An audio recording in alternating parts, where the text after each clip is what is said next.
Hello everyone. Today we are now discuss here Kepler's law. Kepler's law म्हणजे केपलरचे नियम.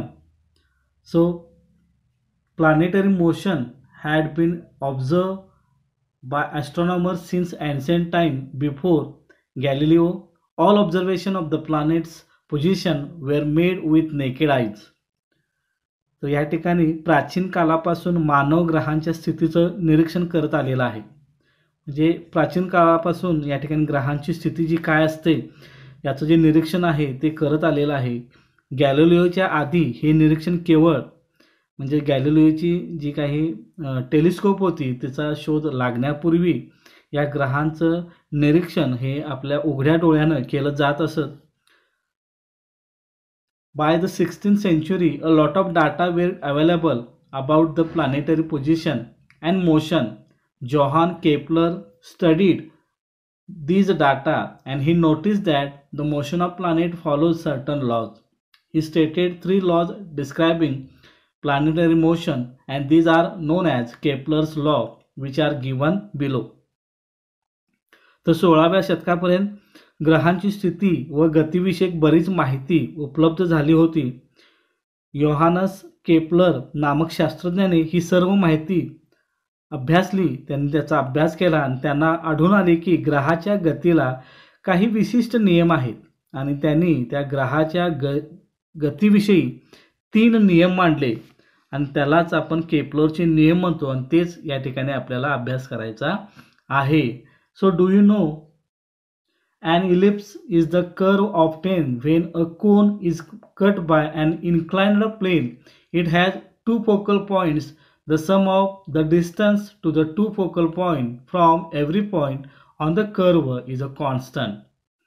तर लंबवर्तुळ इलिप्स म्हणजे काय? लंबवर्तुळ म्हणजे काय? तर लंबवर्तुळ म्हणजे एखाद्या शंकूला एका प्रतलाने तिरके छेदले असता तयार होणारी आकृती. यालाच प्रतलीय लंबवृत्त असं म्हणतात आणि यास दोन नाभिबिंदू असतात. या 2 नाभिबिंदू पासूनच्या वृत्तावरील कोणत्याही बिंदूच्या अंतराची बेरीज काय असते? समान असते. बघा, F1 and F2 are 2 focal point of the ellipse. याला 2 नाभी असतात, एक F1 दुसरी F2. आकृतीमध्ये दाखवलेला आहे पहा. If A, B, C are 3 points on the ellipse, then AF1 plus AF2 is equal to BF1 plus BF2 is equal to CF1 plus CF2. तर ह्या ठिकाणी जर या लंबवर्तुळावरती जर आपण A, B, C इतके वेगवेगळे भिन्न बिंदू घेतले तर त्या सर्वांच्या मध्ये असणारं अंतर हे काय असतं? सारखंच असतं, समान असतं. म्हणून त्यांनी म्हटलं बघा, ह्या 2 नाभिबिंदूपासूनच्या वृत्तावरील कोणत्याही बिंदूच्या अंतराची बेरीज ही एक समान असते. आकृती 1.3 मध्ये F1 व F2 हे 2 नाभिबिंदू असून ABC परिघावरील कोणतेही बिंदू असल्यास या ठिकाणी AF1 plus AF2 is equal to BF1 plus BF2 is equal to CF1 plus CF2. तर याच्यावरून आपण केपलर जे लॉ आपण पाहणार आहोत. तर first Kepler law, the orbit of the planet is an ellipse with the sun at one of the foci. तर ग्रहाची कक्षा ही लंबवर्तुळाकार असून सूर्य त्या कक्षेच्या एका नाभीवरती असतो. हा केपलरनं पहिला नियम सांगितला.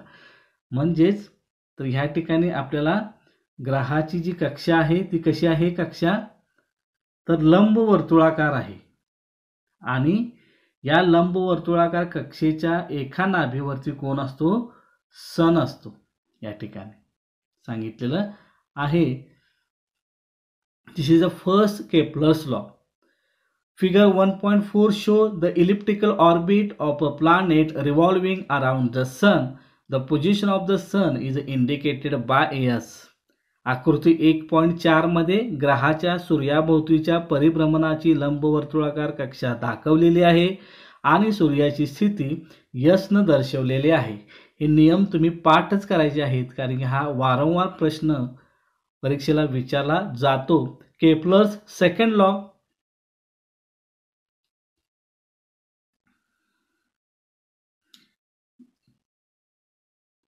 हा काय आहे केपलरचा सेकंड, हा पहिला आपण केपलरचा फर्स्ट लॉ.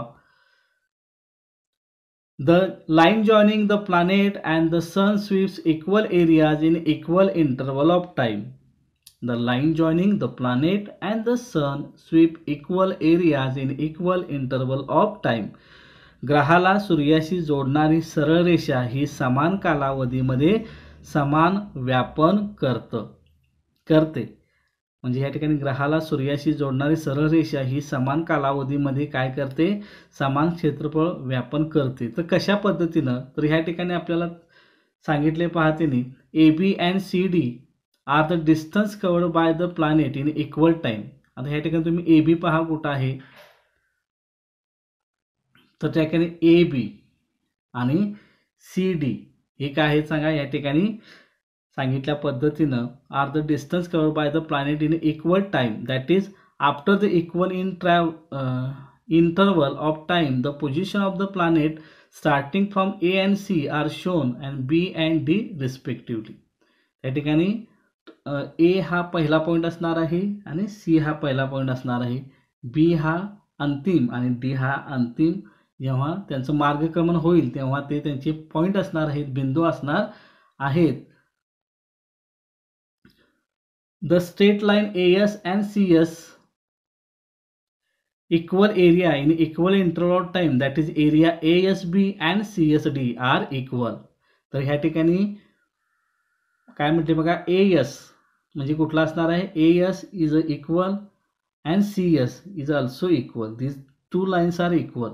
जरी त्या दोन्ही रेषा असमान दिसत असतील तरी देखील त्यांनी कापलेलं अंतर हे काय असणार आहे, समान असणार आहे. म्हणून या ठिकाणी AS is equal to CS हे आहे. म्हणजेच त्यांनी काय म्हटलेलं आहे यामध्ये, तर AS व CS या सरळ रेषा एका कालावधीत समान क्षेत्रफळ व्यापतात. म्हणून या ठिकाणी ASB आणि CSD यांची क्षेत्रफळ ही काय आहेत, समान आहेत. यांनी व्यापलेलं जे काही अंतर आहे किंवा त्यांचं जे क्षेत्रफळ आहे ते काय आहे, समान आहे. आणि हा काय आहे, Kepler's second law. Then Kepler's third law,